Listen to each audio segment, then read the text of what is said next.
அல்ஹம்துலில்லாஹ் அஷ்ஹது அன் லா இலாஹ இல்லல்லாஹ் கடவுளுக்குரியது. இந்த கடவுளை தவிர ஒரு தெய்வம் தனித்தவர் நிலைகளற்றவர். சாத்தானின் காலடி சுவடுகள். ஆனா இன்னைக்கு கடவுள் மட்டும் அப்படிங்கிற அந்த விஷயத்துல கடவுளை மட்டும் தனித்தவராக வழிபடுவதற்காக நம்ம இங்க கூறியிருக்கோம். நாம இன்றைக்கு சாத்தானை பற்றிய ஒரு அறிவை பெற்றவர்களாக சாத்தான் இந்த மாதிரியான வழிகள் எல்லாம் மனிதர்களை திசை திருப்பான், அதை எப்படியெல்லாம் மனுஷனை நரகத்தை நோக்கி கொண்டு செல்றான் அப்படிங்கிறத பற்றி நம்ம அறிந்த மக்களாக இன்றைக்கு இருக்கிறோம். அந்த சாத்தானின் வழிமுறைகள் எப்படிப்பட்டதா இருக்குது அப்படிங்கிறத நம்ம பற்றி பார்க்கலாம். அதை பற்றி மேலும் கொஞ்சம் தெரிஞ்சுக்கலாம்.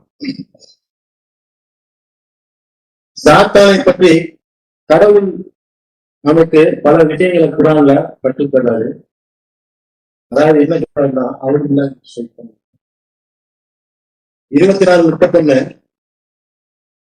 நம்பிக்கை கொண்டவரை உங்களைத்தான் சாத்தானின் காலடி சுவடுகளை பின்பற்றாதீர்கள். சாத்தானின் காலடி சுவடுகளை பின்பற்றுகின்ற எவன் ஒருவனும் அவன் தீமையையும் ஒழுக்க சேர்க்கையிலே ஆதரிக்கின்றான் என அறிந்து கொள்ள வேண்டும். கடவுளின் அருளும் அவருடைய கருணையும் உங்களுக்கால் இல்லாதிருந்தால் உங்களில் எவருமே தூய்மை இறந்திருக்க மாட்டீர்கள். ஆனால் தான் நாடுகின்ற எவரையும் கடவுள் தூய்மைப்படுத்துகின்றார். கடவுள் செவியை கூட அறிந்தார். இங்க கடவுளுடைய சாத்தானுடைய அந்த தன்மையை பற்றி கடவுள் நமக்கு சொல்றாங்க. இந்த உலகத்துல பெரும்பாலான மனிதர்கள் நாம பார்த்தோம்னா, நாம கூட இந்த மாதிரியான ஒரு பேச்சுக்களை பேசக்கூடியவர்களாகவும் பேச்சுகள் கூட அந்த மாதிரியான ஒரு சிந்தனைகள் எழக்கூடிய மக்களாக தான் நம்ம இருக்கோம். நாம அறிஞ்சிருக்கோம் இந்த மாதிரியான விஷயங்கள் நம்ம பேசக்கூடாது. எப்படின்னா, இந்த உலகத்திலேயே தனக்கு மட்டும்தான் கஷ்டங்கள் வருது, தனக்கு மட்டும்தான் துன்பங்கள்லாம் வருது அப்படின்னு எண்ணி வருத்தப்பட்டு கொண்டு இருக்கக்கூடிய மக்களை நிறைய நம்ம பார்க்கிறோம். நம்முடைய மனங்களில் அந்த மாதிரியான சிந்தனைகள் எழக்கூடிய நிலையில நம்ம இருப்போம். ஆனா நம்ம அறிஞ்சிருக்கோம். இது இந்த மாதிரியான சிந்தனைகளை உருவாக்குவதன் மூலமாக சாத்தான என்ன செய்யறாங்கன்னா, கடவுள் நம் மீது புரிந்த அருட்கொடைகளை மறக்கடிச்சு. கடவுள் என்ன சொல்றாங்க, கடவுள் உங்கள் மீது புரிந்த அருட்கொடைகளை நீங்கள் எண்ணினால் அதை உங்களால் எண்ணவே முடியாது. அந்த அளவுக்கு கடவுள் உங்கள் மேல அருட்கொடையை பொழுதிருக்காரு அப்படின்னு கடவுள். ஆனா சாத்தான் என்ன செய்யறான், உலகத்துல நமக்குதான் ரொம்ப கஷ்டம் நடக்குது, நமக்குதான் துன்பம் இருக்கு, நம்மளை சுற்றிதான் இந்த மாதிரியான நிகழ்ச்சி எல்லாம் நடக்குது, ஏன் எல்லாமே எனக்கே வரணும் அப்படிங்கிற அந்த மனநிலையிலே மனுஷரை வெட்டி போவதன் மூலமா கடவுளுடைய அருட்கொடைகளை மறக்கடிக்க செய்யறான் அப்படிங்கிறத நாம் பார்க்கிறோம். நம்பிக்கை கொண்டவரே உங்களைத்தான் நீங்கள் முழுமையான சரணாடுகளை தழுவிட வேண்டும். சாத்தானின் அடிச்சுவடுகளை பின்பற்றாதீர்கள், ஏனெனில் அவன் உங்களுக்கு மிக தீவிரமான விரோதியாக இருக்கின்றான். 2:208 சொல்றேன். சாத்தான் சாதாரண விரோதி அப்படி இல்ல, அவன் ஒரு தீவிரமான ஒரு விரோதியா நமக்கு இருக்கிறான் அப்படிங்கிறத நாம முதல்ல கவனத்துல கொண்டு, அது எந்த அளவுக்கு தீவிரமானவனா, கடவுளுடைய அடிப்படைகளையே மறக்கடிக்க செஞ்சு அவனை நோக்கி, அவனுடைய பாதங்களை நோக்கி, அவனுடைய வழியை நோக்கி நம்ம நகர்த்தி கொண்டு போவோம். அந்த அளவுக்கு கடுமையான ஒரு தீவிரமான விரோதியாக சாத்தான் இருக்கிறான் அப்படிங்கிறத கடவுள் சொல்றாரு. அதே போல பலவிதமான வீணான காரியங்கள், அதே போல தங்களை காட்டிக் கொள்வதற்காக பலவிதமான வீணான காரியங்கள்ல மனிதர்கள் பொருட்களையும் செல்வங்களையும் செலவு பண்றாங்க அப்படிங்கிற அமைப்பாங்க.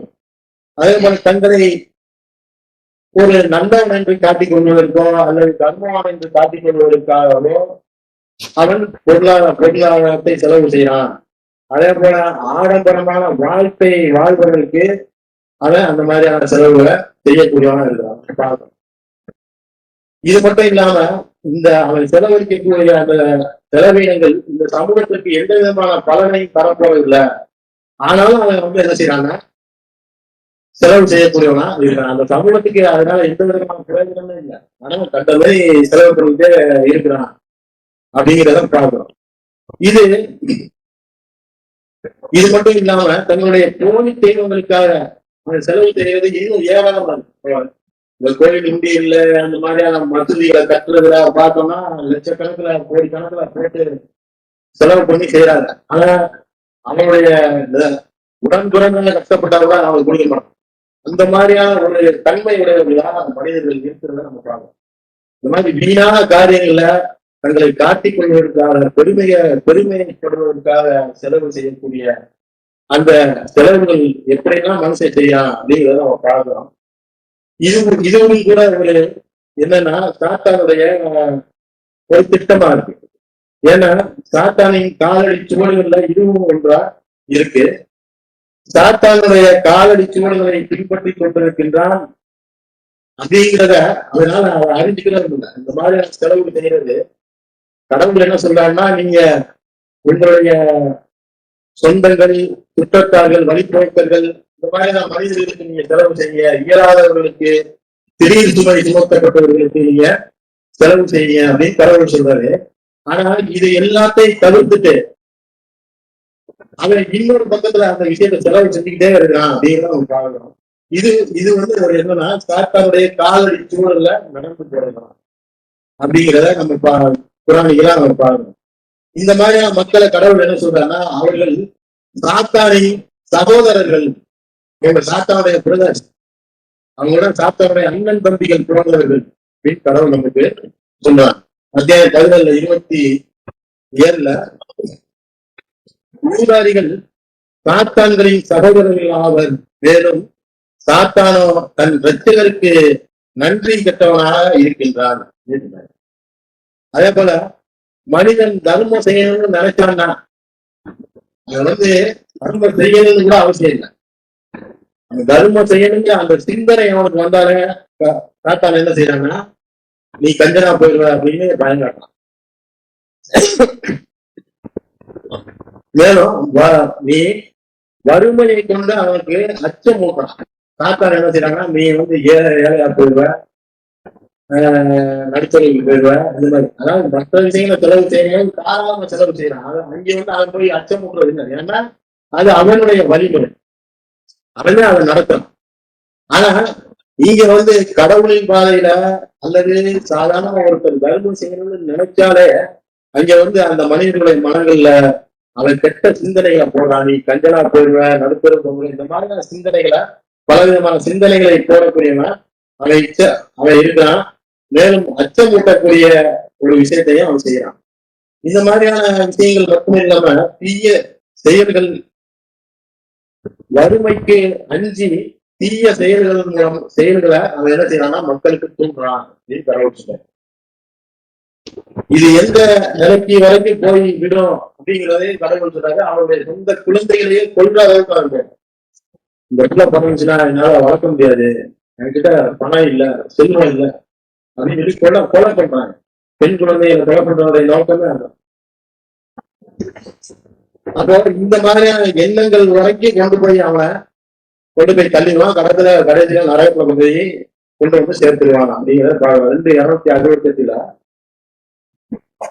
வறுமையை உங்களுக்கு வாக்களித்து தீமை புரியுமாறு சாத்தான் உங்களுக்கு கட்டளைகள் இடுகின்றான். அதே சமயம் தன்னிடமிருந்து மன்னிப்பையும் அருளையும் கடவுள் உங்களுக்கு வாக்களிக்கின்றார். கடவுளின் சர்வமும் அறிந்தவர். அப்ப இந்த மாதிரியான விஷயங்கள்லாம் எதிர்மறையான விஷயங்களை அவன் என்ன செய்யறான்னா தூண்டக்கூடியவனா, அதை நோக்கி மக்களை செலுத்தக்கூடியவன் அவன் இருக்கிறான் அப்படிங்கிறத நம்ம பார்க்கிறோம். அது மட்டும் இல்லாம சாத்தானின் தூண்டுதலால் மனிதர்கள் கடவுளின் படைப்பையும் அவங்களுடைய விதியையும் மாற்றுவதற்கு அன்றாட முயற்சி செஞ்சுக்கிட்டே இருக்கணும். கடவுள் சொல்றாரு 4:119 பார்த்தோம்னா, கடவுளின் படைப்புகளை சிதைக்குமாறும் நான் அவர்களுக்கு கட்டளையிடுவேன், கடவுளுக்கு பதிலாக சாத்தானை எஜமானனாக ஏற்றுக்கொள்கின்ற எவரும் ஆழ்ந்ததொரு நஷ்டத்தில் உள்ளாகிவிட்டனர். இங்கதான் கடவுள் என்ன சொல்றாருன்னா, அந்த சாத்தானை எஜமானனாக ஒரு முதலாளியாக ஏற்றுக்கொண்டவன் என்ன செய்யறான்னா, கடவுளுடைய அந்த சிஸ்டத்தை கொலாப்ஸ் பண்றதுக்கு முயற்சி செய்யறான். அவருடைய அந்த இயற்கையான அந்த கடவுளுடைய படைப்புகளையும் அவருடைய விதிகளையும், இது இப்படி இப்படி நடக்கும்னா வச்சிருக்காரு இல்லையா, அந்த விதிகள் எல்லாம் மாற்றுவதற்கு முயற்சி எடுத்துக்கிட்டே இருக்கிறாங்க அன்றாடம் அப்படிங்கிறத நீ சொல்றாரு. சாத்தான் அதற்கு உண்டான வழிவகைகளை அவங்களுக்கு காட்டிக்கிட்டே இருக்கிறாங்க அப்படிங்கிறதை கடவுள் நமக்கு சொல்றாரு. மனிதனுடைய அன்றாட வாழ்வுகளில் அந்த மனிதனுடைய சிந்தனைகளிலும் அவனுடைய எண்ணங்களிலும் ஊடுருவி கடவுளை மறக்கும்படி சாத்தான் அவனுடைய சிந்தனைகளிலும் அவனுடைய எண்ணங்களிலும் ஊடுருவக்கூடிய அந்த தன்மையை கடவுள் அவனுக்கு கொடுத்திருக்காரு. அதன் மூலமா என்ன செய்யறான்னா, கடவுளையே மறக்கும்படி சாத்தான் செய்யக்கூடியவனா இருக்கிறான். ஏன்னா கடவுளை என்ன சொல்றா, கடவுளை நீங்கள் அதிகமதியம் நினைவு கூறுங்கள், நீங்கள் கடவுளை நினைவு கூறுவதன் மூலமே உங்களுடைய இதயங்கள் அமைதி அடைகின்றன. இப்ப ஏராளமான விஷயங்களை கடவுள் நமக்கு சொல்றாரு மனிதர்கள். ஆனா சாத்தான் என்ன செய்வானா, கடவுளை மறக்கடிக்கக்கூடிய என்னெல்லாம் விஷயம் இருக்கோ அது எல்லாத்தையும் அவன் என்ன பெர்ஃபெக்டா அவன் செய்யக்கூடியவனா இருக்கிறான் அப்படிங்கிறத ஒரு ப்ராப்ளம். 58:19 சாத்தான் அவர்களை கையகப்படுத்திக் கொண்டான், மேலும் கடவுளின் தூது செய்தியை அவர்கள் அலட்சியப்படுத்துமாறு செய்துவிட்டான். இவர்கள் தான் சாத்தானின் கட்சியினர். மிக நிச்சயமாக சாத்தானின் கட்சியினர் நஷ்டவாளிகளாக இருக்கின்றனர். அத்தியாயம் 58:19. அப்போ அவனுடைய சிந்தனைகளிலும் அவனுடைய எண்ணங்களிலும் ஊடுருவக்கூடிய அந்த தன்மை கொண்டவனா சாத்தான் இருக்கிறான். அங்க ஊடுருவி அவன் என்ன செய்யறான்னா, இந்த உலக வாழ்க்கையை நோக்கிய அவனுடைய மனங்களை திருப்புறான், திசை திருப்புறான். அப்ப இதன் மூலமா கடவுளை மறக்கும்படி அவன் செய்யறான். இன்னைக்கு நம்ம பார்த்தோம்னா ஏராளமான பொழுதுபோக்கு அம்சங்கள் இந்த பூமியில இருக்கு. காலையில எந்திரிச்சோம்னா நைட்டு தூங்குறது வரையும் டைம் பாசிங் ஆறதே தெரியாத அளவுக்கு மனுஷங்களை வச்சிருக்கிற அளவுக்கு பொழுதுபோக்கு அம்சங்களை நிறைஞ்சு இருக்கு. ஒரு கேம் ஆகட்டும், அல்லது ஒரு சர்க்கஸ் ஆகட்டும், அல்லது சூதாட்டமாகட்டும், இந்த மாதிரி சொல்லிட்டே போலாம். இதெல்லாம் ஏன் அமைக்கப்பட்டிருக்குன்னா, அது சாத்தானுடைய திட்டமா இருக்கு. கடவுளை மறக்கும்படி செய்யறதுக்கு, கடவுள் பக்கத்துல ஒரு மனுஷன் திரும்ப முடியாத அளவுக்கு அவனை கொண்டு போகணும் அப்படிங்கிற அந்த நிலைக்கு தள்ளி அவன் கொண்டு போயிடுவான் அப்படிங்கிறத கடவுள் வந்து சொல்றாரு. சாத்தான் மிக தீவிரமான ஒரு விரோதியாக இருக்கின்றான் அப்படின்னு கடவுள் வந்து சொல்றாரு. அதே போல பொறாமை, கர்வம், தன்னை மேலாக நினைத்துக் கொள்வது, இந்த மாதிரியான தன்மைகளை கொண்டவர்களா மனுஷங்க இருக்கிற நம்ம பார்க்கிறோம். நம்ம கிட்டையும் அது இருக்கு. நம்மளாம் வந்து நம்ம கிட்ட இல்ல அப்படின்னு நம்ம சொல்றதுக்கு இல்லை இல்லையா. பொறாமை, கர்வம், தன்னை வந்து ஒரு மேலான நிலையில வச்சு நம்மளை கற்பனை பண்ணிக்கிறது. நம்மளை தாண்டி இந்த விஷயம் நடக்காது. இது நீங்க ஏதோ நம்ம ஒரு ராஜாவா இருக்கணும்னு அவசியம் இல்லை. நம்ம குடும்பத்துல நம்ம அந்த நிலையை நம்ம எடுக்கணும். நமக்கு கீழே உள்ள இருக்கிறவங்ககிட்ட நம்ம அந்த நிலையை எடுக்கணும். அப்ப இந்த மாதிரியான நிலைகளை எடுக்கும் பொழுது அங்க என்ன நடக்குதுன்னா, அதை நம்ம பின்னால பார்க்கலாம் என்ன நடக்கும் அப்படிங்கிறத. ஏன் அந்த மாதிரியான எண்ணங்கள் நமக்கு வருது? உதாரணமா இனம், நிறம், செல்வம் அல்லது அறிவு கூட குறைய இருக்கிறது. இந்த மாதிரியான ஒரு தன்மைகளை கொண்டு என்ன செய்யறான்னா, மனுஷன் வந்து ஒருத்தனை வந்து தாழ்வா நினைக்கும். இது நம்ம இனத்தை சேர்ந்தது இல்லை, நம்மளும் உயர்ந்த இனம். அல்லது பணக்கார ஏழைய பார்த்து என்ன நினைக்கிறான்னா, இவன் நம்மளோட தாழ்ந்தவன். இப்படி ஏதோ ஒரு நிலையில எல்லா மனிதர்களுமே நம்ம கிட்ட இவங்க தாழ்ந்தவங்க அப்படிங்கிற அந்த எண்ண போக்கு நம்ம கிட்ட இருக்குல்ல, இது ஒரு சாத்தானுடைய காலடி சூழலாம். இது எப்படின்னா, அவர் கூறினார், நான் உனக்கு கட்டளையிட்ட போது திறம்பணிவதிலிருந்து உன்னை தடுத்தது எது? அவன் கூறினான், நான் அவனை விட மேலானவனாக இருக்கின்றேன். என்னை நீ நெருப்பிலிருந்து படைத்து, ஆனால் அவனை களிமண்ணிலிருந்து படைத்து. சாத்தா என்ன சொல்றாங்க, அவன் அங்கே அவனுடைய தன்மையை, துயத்தை அவன் என்ன செய்யறான்னா, பெருமையா அவன் சொல்றான். என்னை நீ நெருப்புல இருந்து படைச்சிருக்க, அவனை களிமண்ணிலிருந்து படைத்து. நான் இந்த இனத்தை சேர்ந்தவன், நீ என்னை விட தாழ்வான இனத்தை சேர்ந்தவன், நான் ஆம்பளை நீ கும்பல, நான் கணவன் நீ மனைவி. இந்த மாதிரி ஏராளமான விஷயங்கள் இந்த அடிப்படையில் நம்ம யோசிச்சு பார்த்தோம்னா நாம இந்த தாத்தானுடைய காலடி சுவடுகள் எப்படிப்பட்டதாக இருக்குதுங்கிறத நம்ம புரிஞ்சுக்கிறோம். அந்த அளவுக்கு மிக நுட்பமாக மனிதர்களை கடவுளின் பாதையிலிருந்து திசை திருப்பக்கூடியவன் சாத்தான் இருக்கிறான். இந்த நுட்பமான நிலையை நாம் அறிந்து கொள்ள வேண்டும். நம்மை பொறுத்த வரைக்கும் இந்த பொறாமையோ கருமமோ தன்னைத்தானே நேரானவன் என்ற அந்த எண்ண போக்கோ இல்லாம அந்த நிலையை விட்டு தாண்டி நம்ம வரணும். ஏன்னா அந்த நிலை என்பதே சாத்தானுடைய ஒரு காலடி தோணுதான். அந்த நிலையை தாண்டி நாம வரணும் அப்படிங்கிறத நம்ம கவனத்துல கொள்ளணும். சில தொடர்ந்து பார்ப்போம்.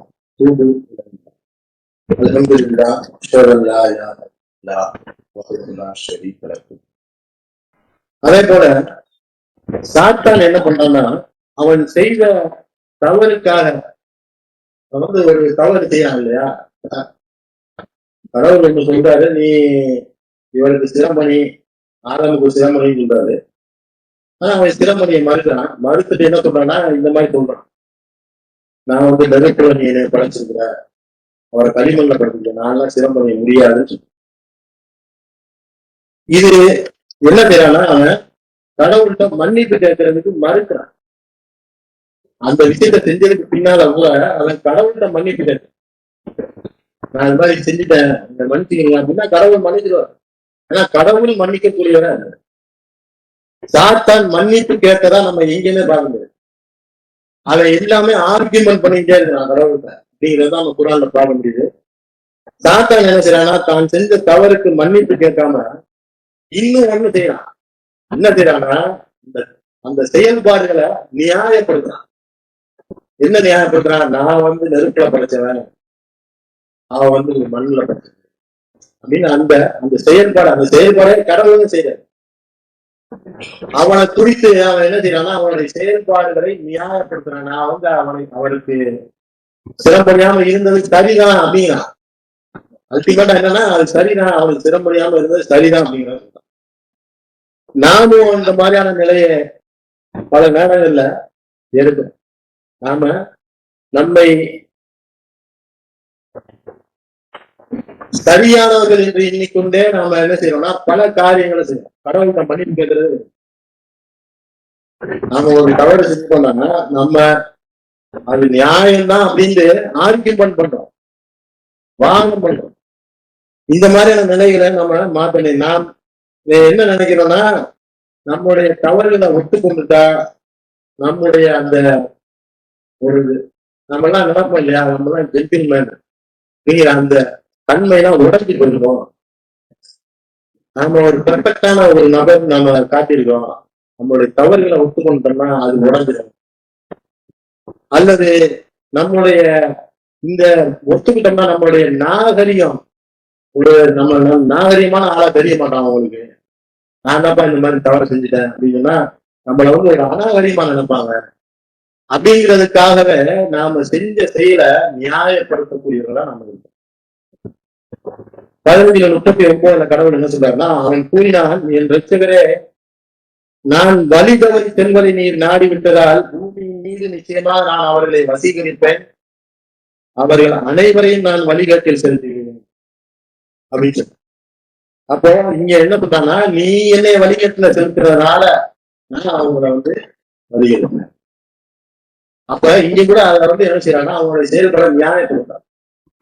நான் அவனை வழிகாட்டுல செலுத்துறேன், எதுக்குன்னா நீ என்னை வழிகாட்டுல விட்டில அதனால. அப்போ இந்த மாதிரியான காரியங்களை நம்மளுடைய காரியங்கள்ல தவறுகள் இருந்துச்சுன்னா அதை ஒத்துக்கிறத நம்ம ஒரு கவலையே படக்கூடாது.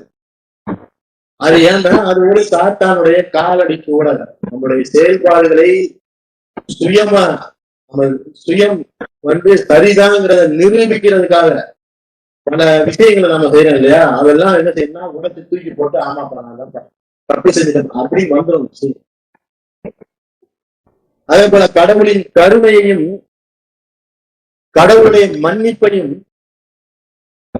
என்ன செய்யறான்னா தவறா சித்தரிக்கிறான். கடவுள் மிக்க மன்னிப்பவர், மிக்க கருணையாளர். அவர் அருளாளர். இந்த மாதிரியான விஷயங்கள் எல்லாம் கடவுள் சொல்றாரு இல்லையா? இந்த மாதிரியான விஷயங்கள் எல்லாம் என்ன செய்யறான்னா தவறுதலா சித்தரிக்கிறான். எப்படி சித்தரிக்கிறான்னா, வயசான காலத்துல நம்ம வழி சரியா இருந்துக்கலாம், இப்ப சரியா இருக்கணும்னு அவசியம் இல்லை. அதே போல நம்ம கடைசி காலத்துல கர்மம் செஞ்சுக்கலாம், இப்ப எல்லாம் செய்யணும்னு தேவையில்லை. இப்படி நம்ம செத்துப்போன விட நமக்கு சிபாரிசுலாம் இருக்கலாம், அதனால ஒண்ணும் பிரச்சனை இல்லை அப்படிங்கிறது மாதிரி கடவுள் மன்னிப்பவரை அவர் மன்னிச்சுவாரு. இதெல்லாம் ஒரு பிரச்சனை கிடையாது, இதெல்லாம் நமக்கு ஒரு பிரச்சனை கிடையாது அப்படிங்கிற அந்த மனநிலைக்கு மனசுதான் கொண்டு. இந்த மாதிரியான ஒரு மனநிலை என்னன்னா, அவருடைய மன்னிப்பையும் அவருடைய கருணையும் தவறா சித்தரிக்கலாம்.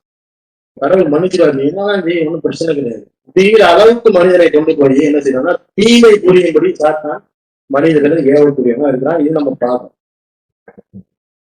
ஆனா கடவுள் என்ன சொல்றாருன்னா 33 மனிதர்களே, நீங்கள் உங்கள் ரட்சகரிடம் பக்தியோடு இருக்கவும், மேலும் ஒரு தந்தை தன் பிள்ளைக்கு உதவ முடியாத அன்றை ஒரு பிள்ளை தன் தந்தைக்கு உதவ முடியாத ஒரு நாளைக்கு அஞ்சிக் கொள்ளவும் வேண்டும். நிச்சயமாக கடவுளின் வாக்குறுதி சத்தியமாகும். யாருக்கும் ஹெல்ப் பண்ண முடியாத ஒரு நாளைக்கு நீங்க அஞ்சிக்கிறீங்க அப்படிங்கிறத கடவுள் நமக்கு சொல்றாரு.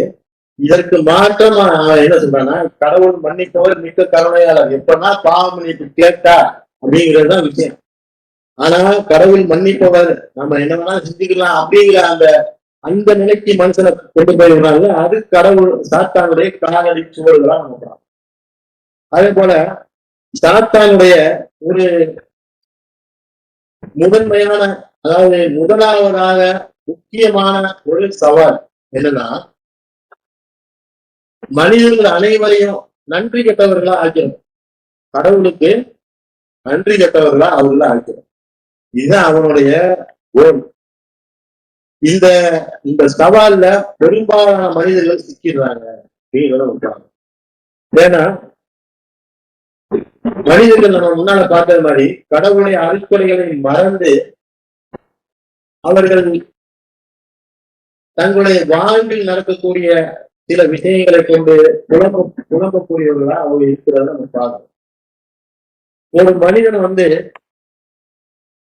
நம்பிக்கை கொள்ளணும்னு வச்சுக்கோங்க. ஒரு மனுஷன் கடவுள் மீது நம்பிக்கை கொள்ள வேண்டும் அப்படிங்கிற ஒரு எண்ணம் இருக்கு.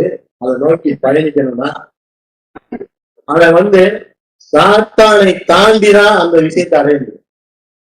நாமெல்லாம் நினைக்கிறோம் இல்லையா, நாம நம்மளுடைய திறமையா நம்ம வந்துட்டோம் அப்படிங்கிற, அப்படி இல்லை. சாத்தானை தாண்டிதான் நாம இந்த இடத்துக்கு வந்துடணும். அது நமக்கே தெரியும். ஏன்னா சாத்தான் என்ன சொல்றான்னா, அவனை தாண்டாம ஒரு மனுஷன் நம்பிக்கை கொள்ளவே முடியாது அப்படிங்கிறத நம்ம 7:16 அவன் கூறினான், நான் வழி தவறுதலில் செல்ல வேண்டும் என நீ நாடிவிட்டதால் உங்களுடைய நேரான பாதையின் மீது அவர்களுக்காக நான் மறைந்து அமர்ந்திருக்கிறேன். நான் மறைந்து இருப்பேன்.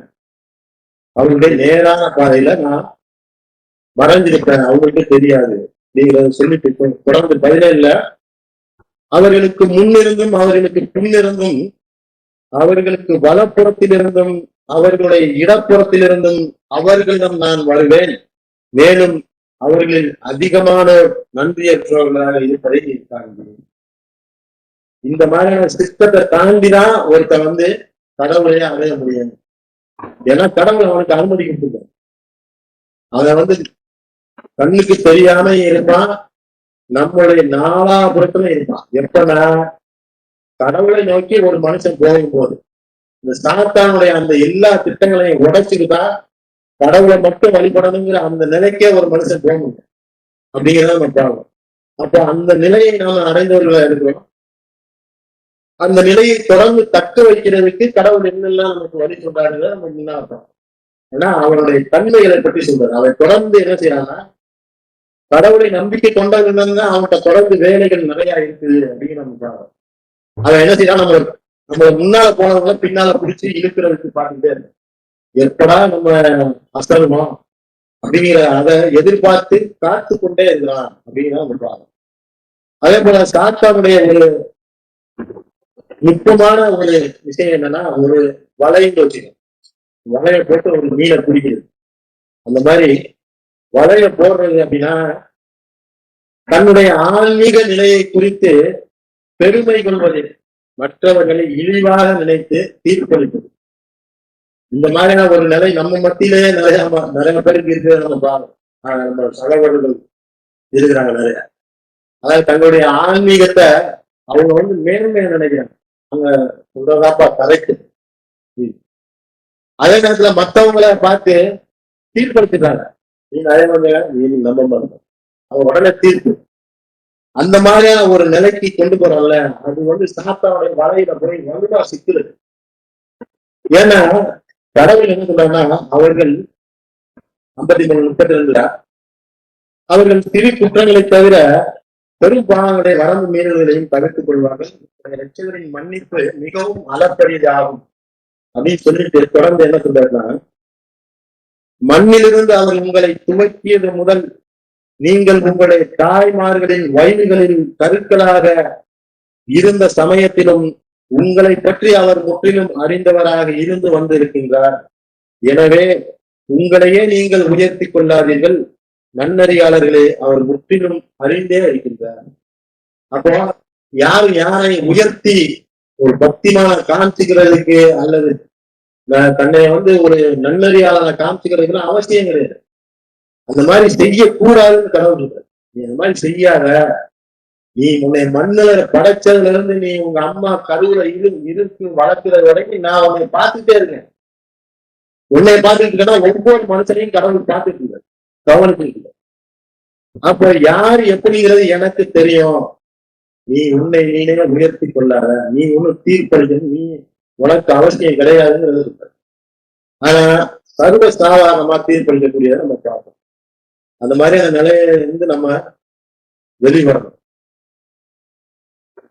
அதே போல பல விஷயங்களை கடவுள் சொல்றாங்க. உண்மையை பொய்யுடன் கலந்து அவன் என்ன செய்வான்னா மனிதர்களை அந்த மாதிரியான விஷயங்களை தூண்ட செய்வான்.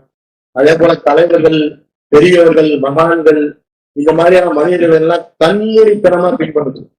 அதாவது அவங்க சொல்றதை குறித்து எந்த சிந்தனையிலே அவங்களுக்கு இருக்காது. அவங்க சொல்லிட்டாங்க நான் செய்யறேன் அப்படிங்கிற அந்த அளவுக்கு அவங்கள வந்து கண்மூடித்தனமாக பின்பற்றக்கூடியவர்களை நம்ம பார்க்கிறோம்.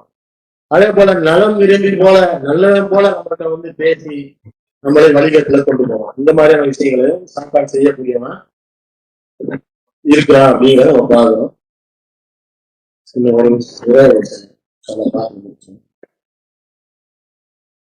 இப்போ மனிதர்கள் பெரும்பாவங்கள் செய்யக்கூடியவர்களா இருக்காங்க. கொடும் குற்றவாளிகள் அப்படின்னு கடவுள் சொல்றாங்க.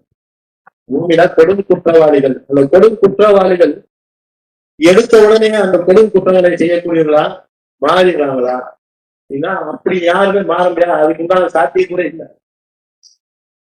அவங்க திடீர்னு நல்லா இருக்கிறவன் திடீர்னு போய் ஒருத்தனை போய் கொலை பண்ணுவானா? பண்ண மாட்டான். ஆனா அந்த அந்த மனநிலையை அவனுக்கு கொண்டு வர அந்த விஷயத்த கடவுள் பெர்ஃபெக்ட் சாத்தான் என்ன செய்யறான்னா பெர்ஃபெக்டா அந்த விஷயத்த செய்யறான் மனிதர்கள்ட்ட. அதை நாம இப்ப அறிஞ்சிருக்கோம். என்ன செய்வான்னா கிசு கிசுப்பான். அடுத்து சின்ன லெவல்ல வந்து மனிதர்களை கவன சிதறல்கள் ஆக்குவான். அவனுடைய கவனங்களை சிதற செய்வான். நாம பாக்குறோம், நம்ம கடவுளை மட்டும் நினைத்து கொண்டிருந்தா கவன சிதறல் ஏற்படுது அப்படின்னு நம்ம பார்க்கிறோம். அதே போல நம்ம மேல பார்த்தது போல தன்னை வந்து நம்ம செய்வது சரிதான் அப்படிங்கிற அந்த ஒரு எண்ணத்தை அவன் மத்தியில விளக்கலாம். அவன் எதுக்குமே வந்து நான் செய்வது தப்புன்னு ஒத்துக்கிறே மாட்டான். அந்த மாதிரி தன்னுடைய சுயத்தை நம்ம சரிதாங்கிறத அவன் நியாயப்படுத்தக்கூடியவனா இருப்பான். அதை தொடர்ந்துதான் அவன் வந்து அந்த பெரிய பாவங்களை செய்யக்கூடியவனா மாறுறான் அப்படின்னு படிநிலையா இருக்கு. எடுத்த உடனே பெருசா போய் யாரும் பாவங்களை செஞ்சிருது இல்லை, பிள்ளைகளை செஞ்சது இல்லை, கொலை பண்றது இந்த மாதிரி இருக்கு. தொடர்ந்து அந்த படிநிலைகளை அவன் என்ன செய்யறான்னா மக்கள் மத்தியில எண்ணங்கள்ல சிந்தனைகள்ல ஊடுருவ செய்யறான் அப்படிங்கிறத அவன் பார்க்கணும். அந்த அளவுக்கு எஃபெக்டிவா அவன் செய்யறான் அந்த விஷயத்த. அந்த மாதிரியான விஷயங்களை நாம விழுந்துடக்கூடாது. ஏன்னா ஒரு உதாரணமா எடுத்துட்டோம்னா ஒரு சின்ன கவன சிதறல் கூட நம்மள வந்து வழிகட்டுல கொண்டு. உதாரணமா ஒரு அணைக்கட்டுல ஒரு சின்ன கிராக் இருக்குன்னா அந்த கிராக்கை பார்த்தோடனே அதை போய் என்ன செய்யணும்னா பேக் பண்ணிடணும். இதெல்லாம் பரவாயில்ல சின்னதான் இருக்கு அப்படின்னு விட்டாங்கன்னு வச்சுக்கோங்க, கொஞ்சம் ஒரு 4 நாள் கழிச்சு இன்னும் அந்த பிரஷர்ல கொஞ்சம் பெருசாகும். ஒரு வாரம் கழிச்சு என்ன ஆகும்னா டேம உடஞ்சி அந்த ஊரே நாச்சு. அப்போ சின்ன லெவல்ல இருந்ததுனால சாத்தா என்ன செய்யறாங்கன்னா மனிதர்களை வழிகேட்டுல கொண்டு போறதுக்கு உண்டான திட்டங்களை தீட்டிக்கிட்டே இருக்கான் அப்படின்னு. அப்போ சின்ன சின்ன விஷயங்கள் கூட நம்ம கவனத்துல எடுத்துக்கொள்ளணும். சாத்தான் நம்மை நெருங்கி வரும் பொழுது அவன் சின்ன விஷயமா இருந்தா கூட இது பரவாயில்ல, இது ஒன்றும் பிரச்சனை இல்லை அப்படிங்கிறதுக்கு இல்ல விஷயம். ஒரு காடு பத்திக்கிட்டு எரியுதுன்னா பத்திக்கிட்டு எரியுது நமக்கு தெரியும். ஆனா அதோட ஆரம்பம் ஒரு சின்ன பொறியா தான் இருக்கு, தீ பொறியா தான். அந்த மாதிரி நம்ம எண்ணங்கள்ல ஒரு சின்ன கெட்ட எண்ணங்களை விதைச்சிட்டான்னு வச்சுக்கோங்க, அது டெவலப் பண்ணி அதை கொண்டு போயிடுவான், பெருசா கொண்டு போயிடுவான். அந்த அளவுக்கு மிகச்சிறந்த ஒரு வசியக்காரனா சாத்தான் இருக்கிறான் அப்படின்னு கடவுள் நமக்கு சொல்றாரு, எச்சரிக்கை செய்யறாரு. மிக தீவிரமான ஒரு விரோதியா அவன் இருக்கிறான். அவனை நீங்க தீவிரமான விரோதியா நீங்க ட்ரீட் பண்ணுங்க, அவனை கிட்ட நீங்க அனுமதிக்காதீங்க, ரொம்ப எச்சரிக்கையா நீங்க இருங்க அப்படிங்கிறத நமக்கு கடவுள் சொல்றாரு. அப்போ அந்த மிகவும் எச்சரிக்கையுடன் இருக்கக்கூடிய அந்த விஷயத்த நம்ம கவனத்துல கொள்ளணும். அதுக்கு உண்டான ஒரே ஒரு கேடயன், அந்த அவனுடைய சின்ன சின்ன விஷயங்களை கூட கண்டுபிடிக்கக்கூடிய ஒரு கேடயன் என்னன்னா, கடவுளுக்கு மட்டும் நம்மை அர்ப்பணித்துக் கொள்ளக்கூடிய அந்த நிலையை நம்ம அடையணும் அப்படிங்கிற நம்ம கடவுள் நம்ம குரான்ல பல இடங்கள்ல பார்த்தோம்னா நமக்கு அதை புரிஞ்சுக்கணும். ஏன்னா நம்ம மத்தியில பல விதமான கருத்து வேறுபாடுகள் இருக்கு. அந்த கருத்து வேறுபாடுகள்லாம் வேற வேற விஷயங்களா இருக்கு. நம்ம யோசிச்சு பார்த்தோம்னா அதெல்லாம் ஒண்ணும் இல்லைங்கிற மாதிரி நமக்கு தோணும். ஏன்னா அல்டிமேட்டா என்னன்னா, நீங்கள் கடவுளை மட்டும் நீங்கள் அர்ப்பணித்துக் கொண்டவாறு நீங்கள் அவருக்கு முற்றிலும் சரணடைந்து விடுங்கள் அப்படின்னு கடவுள். நீங்க எந்த அளவுக்கு நீங்க கடவுள் மீது பக்தி கொள்றீங்களோ அந்த அளவுக்கு உங்களுக்கு அவர் அறிவொளி ஊட்டுவார் அப்படின்னு கடவுள் சொல்றார். அப்போ இந்த பக்தியின் அடிப்படையில தான் நம்மளுடைய நாலேஜ் இருக்கு, நம்மளுடைய வழிகாட்டல் இருக்கு, நம்ம சாத்தானை தடுக்கக்கூடிய கேடயமா அது இருக்கு. நம்மளுடைய பக்தியும் நம்மளுடைய அர்ப்பணிப்பும் அப்படிங்கிறத நம்ம பாக்குறோம். அந்த அடிப்படையில நம்மளுடைய பக்தியும் அர்ப்பணிப்பையும் நம்ம கடவுளுக்கு எந்த அளவுக்கு அதிகமா நம்ம செலுத்தணுமோ அந்த அளவுக்கு அதிகமா நம்ம செலுத்துறதுக்கு கற்றுக்கொள்ளணும். இன்ஷால்லா அல்லாஹ் நமக்கு கற்றுக் கொடுக்க போதுமானவர். 662 மணி பார்த்துட்டு முடிச்சுக்கலாம் இன்ஷால்லா. கூறுவீராக, என்னுடைய தொடர்பு தொழுகைகள், என்னுடைய வழிபாட்டு அனுஷ்டானங்கள், என்னுடைய வாழ்வு மற்றும் என்னுடைய மரணம் அனைத்தும் பிரபஞ்சத்தின் இரட்சகரான கடவுளுக்கு மட்டுமே பரிபூரணமாக அர்ப்பணிக்கப்பட்டதாக இருக்கின்றன அப்படின்னு ஆபிரகாம். அப்போ நம்முடைய வாழ்வு, நம்முடைய மரணம் இது கடவுளுக்கு முற்றிலும் அர்ப்பணித்துக் கொண்ட நிலையில நாம இருந்தோம்னா நம்மள சின்ன சின்ன லெவல்ல கூட சாத்தான் நம்மள நெருங்க முடியாது அப்படிங்கிறத நம்ம பாக்குறோம். அந்த மாதிரியான சின்ன லெவல்ல நெருங்கினா அது ஒன்றும் பிரச்சனை இல்லைங்கிறது நம்ம தவிர்த்து போறதுக்கு இங்க வழி இல்லை.